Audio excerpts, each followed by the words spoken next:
Accord de puissance, chapitre 10. À ton tour, tout bon, montre-nous ce que tu sais faire. On est samedi soir. Crado vient tout juste de jouer sa chanson. En fait, c'était un solo de batterie. Archie s'est précipité dans l'escalier aussitôt que Crado a commencé. Je l'entends miauler quelque part là-haut. C'est mon tour, mes doigts tremblotent. Je fais semblant de m'accorder.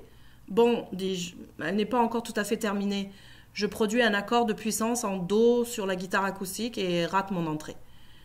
Je respire profondément et recommence. Cette fois-ci, je réussis.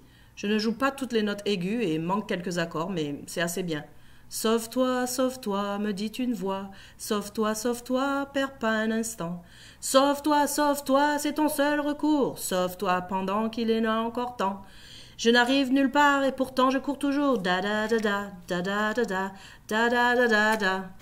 Je m'arrête. Les da ne sont pas des paroles. Je ne les ai pas encore composées, mais le thème est là. Personne ne dit mot.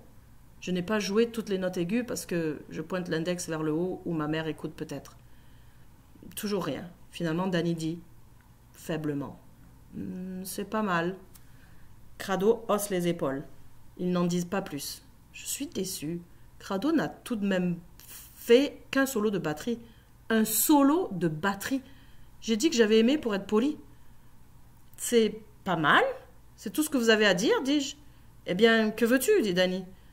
Nous ne l'avons entendu qu'une fois. Ce que je veux? Je m'attendais à ce qu'ils tombent en bas de leur chaise. À des feux d'artifice suivis d'une ovation.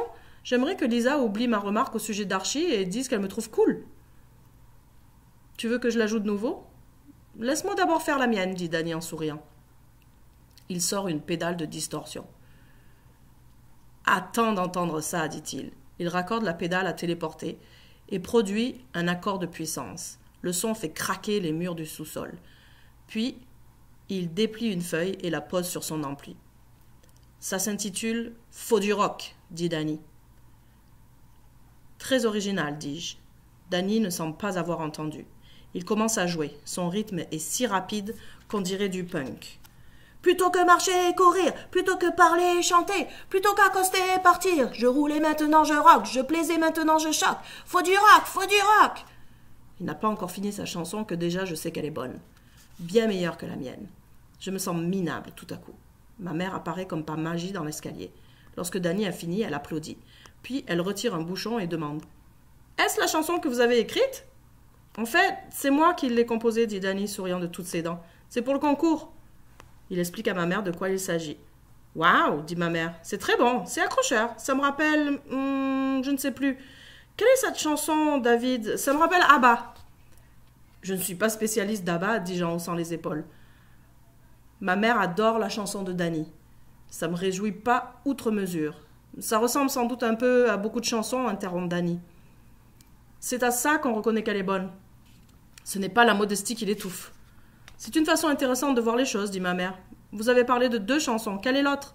Tout bon, on a écrit une, dit Danny. Plus tard, dis-je à ma mère en repliant ma feuille. Oh, je t'en prie, dit-elle. Plus tard. Ma mère secoue la tête. D'accord, plus tard, dit-elle. Vous voulez quelque chose à boire?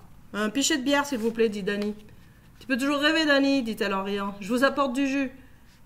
Dimanche après-midi, ma mère se rend à une visite libre pour agent immobilier. Je promets de faire mes devoirs. Elle est heureuse parce que j'ai eu un B au test de maths. C'était un B-, mais on s'en fiche.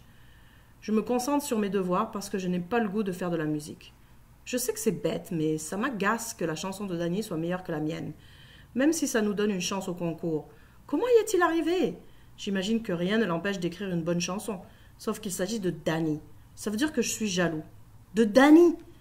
Je n'ai jamais cru que je pourrais être jaloux de Danny. Finalement, je range livres et cahiers pour répéter ma chanson. Chaque groupe peut en ajouter 2 lors du concours et la mienne est meilleure qu'un solo de batterie. Je la chante. Je n'aime pas ma voix. Puis il me vient une pensée déprimante. Lisa va préférer la chanson de Danny à la mienne. Aïe! Et Danny en profitera sûrement pour lui faire des avances. Je n'ai pas parlé de Lisa à Danny. Je l'ai trouvée sur Facebook et lui ai demandé d'être mon amie.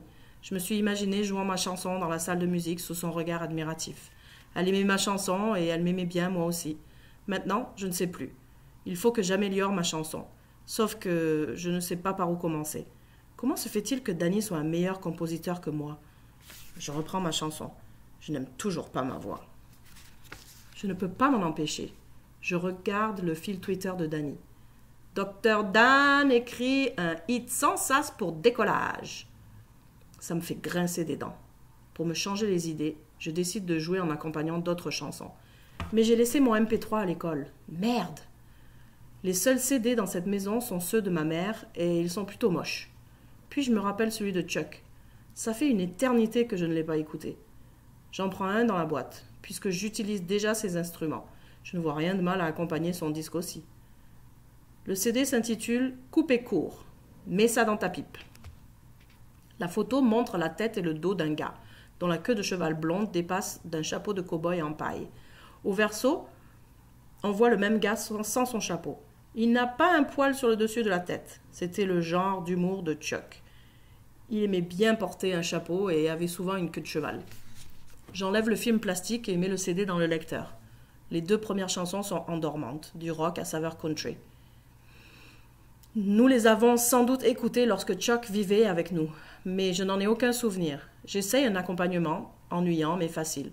Je deviens de plus en plus habile à deviner les accords, ce qui veut dire que j'apprends à reconnaître les clés. Ça me console un peu. La 3e chanson est une horrible ballade. La 4e est plus pop. Le riff de guitare est acceptable et je reconnais vaguement l'introduction. Chuck devait la jouer. Puis le chanteur commence. Je courais, maintenant je marche. Je chantais, maintenant je parle. Je voguais, maintenant un instant. Je roquais, maintenant je roule. Je brillais, maintenant je braille. Ceci m'est très familier. Je comprends maintenant comment Danny s'y est pris pour sa chanson.